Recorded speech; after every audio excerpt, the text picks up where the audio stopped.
ते तंबू कुठं होता ते? तंबू इथं पहिलं इथं नेलाप्पा धनगरा आपल्या कळलण्यावर होतं. तिच्या शेतात तिनं राळा पेरला होता, हुलगा आणि राळा पेरला होता, तांबडा हुलगा. हे कुणाच्या माध्यमातून आली बकरी का? कोणतरी तुम्ही नेलाप्पा धनगर असं काय ते म्हटलं मला हा नेलाप्पा कळलण्यावर कळलं हा. ना, त्यांच्या माध्यमातून आले होते. आले ते तिनंच आणला, तिनंच ओळख करून दिला आम्हाला. बाळूमामा आहे, ही देव आहे, देवरेशी ते आहे, कुठल्या गावचे? ते बी इथलंच आहे. इथलं कुठलं? इथलं तो असं जगातनं प्रवास फिरत होता हो. हा, हा, प्रवास फिरत असताना यातारा भांडारा हे सगळं असल तिकडे जाणार. हा. मग ते तिकडे फिरणार तो. हा, हा. मग आमच्या गावाला बाळूमामा, आमच्या गावाला बी चल चारा आहे, पाणी आहे म्हणून त्याला बाळूमामाला दोस्ती करून आमच्या गावाला बकरी घेऊन आला. एक 2 ते 3 दिवस त्याच्यावर रानात बसून घेतला. मला इथं 2 महिने राहायचं आहे, एक दड्डी करायचं आहे. मग ते लेंडी रोज लोटायचं आणि बाजूला टाकायचं, दड्डी करायचं. मला इथं राहायचं आहे म्हणून एक 2-3 ठिकाणी जागा बघितल्या. ते बाळूमामाला काय आवडलं नाही, आवडलं नाही. आणि तसंच त्या वड्याच्या पलीकडे गेल्यानंतर तिथं एक गावचं गार्यान आहे. त्या गार्यानमध्ये तिथं बाळूमामा इथंच करूया, इथं दड्डी चांगलं होतंय, व्यवस्थित होतंय म्हणून तिथं दड्डी केलंय.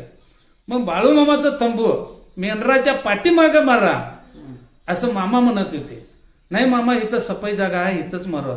अरे उद्या इथनं एक नदी येणार आहे आणि इथं माझं तंबू मारू नका. उद्या देऊळ बांधलं म्हणजे तुम्ही काय करणार? इथं मारू नका, इथं नदी येणार आहे म्हटलं. मग इथं मलपूर्वा नदी कमीत कमी 22-23 किलोमीटर नदी आहे. हा, आणि इथं घटपूर्वा नदी गोकाकच्या पलीकडे आहे नदी. ते पण 23 किलोमीटर. हा, ही एवढं लांब नदी आहेत आणि तिसरा नदी कुठनं येत हे प्रश्न पडला जनताशी त्यावेळेला मामा असताना. मग त्या तिने काय म्हणतात, मामा काय सांगतो कुठला नदी येते, मारा तंबू मामाचे. मग मामाची बकरी मागं राखून तंबू मोर मारला. मग तिथे जेवणाला एक 4-5-6 दगड ठेवली, त्याच्यावर कन्या करून वाढायला तिथे सुरुवात झाली. मग ते नदी येतोय म्हटलं तर ते बाळूमामा सांगितल्यानंतर 40 वर्षांना तिथं बेळगावी एक मार्कंड्या नदी म्हणून आहे, त्या मार्कंड्या नदी आडवलं, तिथं डॅम बांधलं. मग ते बाळूमामाच्या काठोकाठ तंबू ते मारलेलं होतं, काठोकाठ त्याच्या समोरनच ते कॅनाल आता आले. मग आता आम्हाला तिथं मंदिर बांधायला अडचण झालं. काय कॅनाल मध्ये कसं मंदिर बांधणार? बाळूमामा सांगितलं तर कुठं पहिलं ते मंदिर, आता मंदिर बांधलंय त्या जागेला माझं तंबू मारा म्हणून सांगितलं. आता खरं लोक आमची ऐकले नाही. इथं काय सांगते बाळूमामा, याला काय कळते असं त्यांनी म्हणाले. त्याचं मेंढराचं ह्याला माहित नाही. आज मला वाटतं ते त्याला 60 वर्ष झाले असते. हो, 60 वर्षानंतर 60 म्हणजे ते 40 वर्ष, ते 30 वर्ष आणि 20 वर्ष म्हणजे हे 51 वर्ष झाले. हा, 50 वर्षात आज घटना ते घडते, तिथून नदी खरोखरच गेली. खरोखरच नदी तिथनं गेलंय. मग गेल्यानंतर आम्ही मंदिर बांधताना पाठीमागे मंदिर बांधलं. मामांचं वाक्य खरं होतंय. वाक्य नाही, त्याने बोललेलं प्रत्येक गोष्ट, अगदी किरकोळ गोष्ट जरी असल्या तर तिथं जीभ मध्ये तलवाराचं पाचच होत साहेब. काय बोलल्याला खरंच होणार, काय खोटं होणार नाही. त्यानं सांगितलंय माझं वाक्य, हलसिद्धप्पाचं वाक्य, सदाशिव बबलादी कर्नाटकात देवस्थान आहे, बबलादी सदाशिव. जगातले देव सगळी खोटं बोलतील, 3 वाक्य खोटं होणार नाही असे म्हटलं. खोटं म्हणणाऱ्याच्या गांडीत 3 हाताचं बाबळीचं खुट्टा मारीन असं मामा ह्या वाक्यात बोललेला आहे. म्हणजे एक हलसिद्धप्पा, बाळूमामा, सदाशिव बबलादे, म्हणजे आम्ही मानतो आता आमच्या मनात घेतो ब्रह्मा विष्णू महेश, हिच्याशिवाय कोण नाही त्या जागेला. म्हणून ही वाक्य 3च्या 3 खरं येतात. आता आम्ही मनात घेतो. आता मला हे सांगा, इथं आता बकरी आल्यानंतर तंबू त्या ठिकाणी होता तुमचा? हो, तंबू त्या ठिकाणी होता. तुम्ही तिथं किती वर्ष, म्हणजे तिथं मामा असताना किती वर्ष सेवा झाली?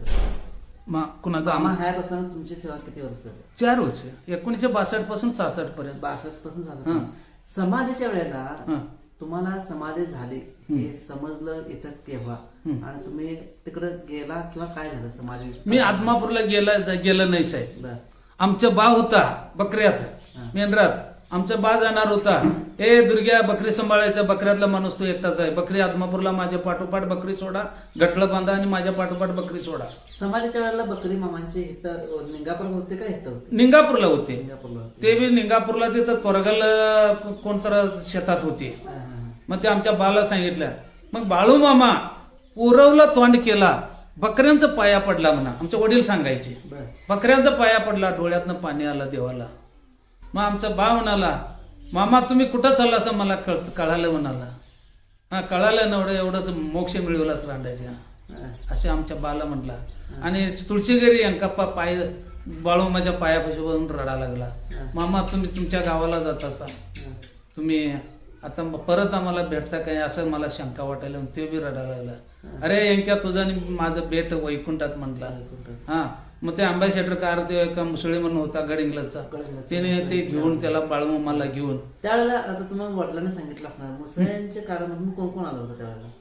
त्यावेळेला ते एक इराब सावकार होते, एक त्याला आपल्या शिवाजीचे वडील ते लक्ष्मण मोरे होते, असे काही लोक होते. आणि बाळूमामाला आणायला मग त्यावेळेला दात एक काढायचे होते. आणि माझा दात काढायला आदमापूरला घेऊन चला. दात काढायचं दात काढायचं होतं मामांचा? मामाचा. हा. दात काढायचा आहे मला, आदमापूरला जायचं आहे, त्याचा डॉक्टर बोलवून घ्यायचा आहे म्हणून असं सांगितलं. मग त्यावेळेला यंकापण्णा काय म्हणाला, हिथंच दाखवा हा. आणि काय तुम्ही समाधी घ्यायची असलं तर इथं समाधी घ्या असे मामाना बोललं.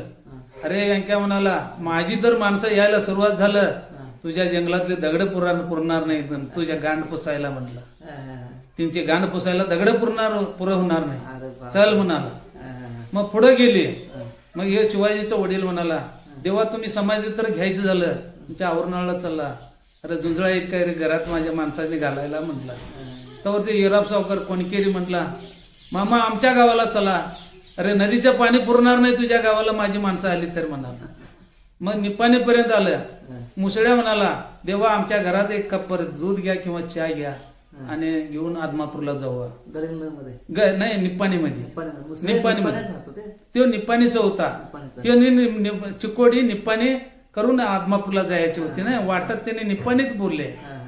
मग नाही म्हणाला, सरळ इकडे तिकडे गाडी फिरवशील, सरळ मरगोबाईच्या मंदिरापर्यंत कुठंच उभा करायचा नाही. हा इकडं तिकडं फिरविलाच गाडीच पेटवून म्हणला. मग ते तसं तिनं सरळ जाऊन तिथं मरगोबाईच्या मंदिरात ठेवले बाळूमामाला. मग तिथं डॉक्टरला बोलवून घेतलंय, कुणाला देशमुख डॉक्टरला. तिने एक दात काढला बाळूमामाचा. दात काढल्यानंतर हा आता देशमुख साहेब मुरगुडचा. मग त्यानं दात काढला. मग त्यावेळेला त्यानं बाळूमामानं 5 रुपया त्याला दिल्यानंतर तो नको म्हणत होता, सद्गुरूचं मला सेवा मिळालाय हे मी भाग्यवान समजतो, देवा तुमचं पैसे मला नको म्हणलं. नाही रे तू पूजा कर तिथं तू ठेव. आजपर्यंत देशमुख साहेबांना ते बाळूमामाचं 5